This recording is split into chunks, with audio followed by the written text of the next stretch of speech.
मानसिक ताण, भीती वाटणे किंवा नैराश्य म्हणजेच अँझायटी, डिप्रेशन आणि स्ट्रेस यांसारखे प्रॉब्लेम्स जर तुम्ही फेस करत असाल तर नियमित योगा व प्राणायामाच्या प्रॅक्टिसने तुम्ही मानसिक आणि शारीरिक आरोग्य सुदृढ ठेवू शकता. योग हा फक्त एक्सरसाइजचा प्रकार नसून ही अशी क्रिया आहे ज्याच्यामुळे तुमचं शरीर व मन दोघांचा बॅलन्स होतो. योगा व प्राणायामामुळे तुमची पॅरासिम्पॅथेटिक नर्वस सिस्टम ॲक्टिवेट होऊन तुमचं शरीर आणि मन रिलॅक्स होण्यासाठी मदत होते.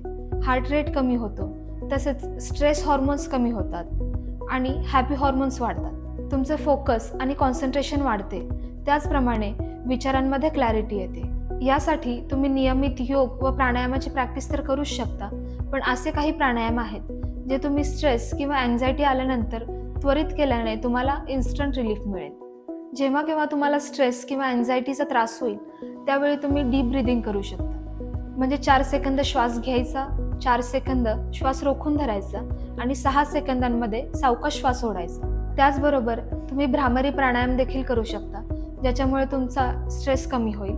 आणि अनुलोम विलोम किंवा नाडीशुद्धी प्राणायाम, ज्याच्यामुळे तुमचा सिम्पॅथॅटिक आणि पॅरासिम्पॅथॅटिक दोन्ही नर्वस सिस्टम बॅलन्समध्ये राहतील आणि रिलॅक्सेशन फील होईल. हे प्राणायाम केल्याने तुमचे स्ट्रेस इन्स्टंट कमी होईल, तसेच अँझायटी कमी होईल आणि माइंड रिलॅक्स होण्यासाठी मदत होईल.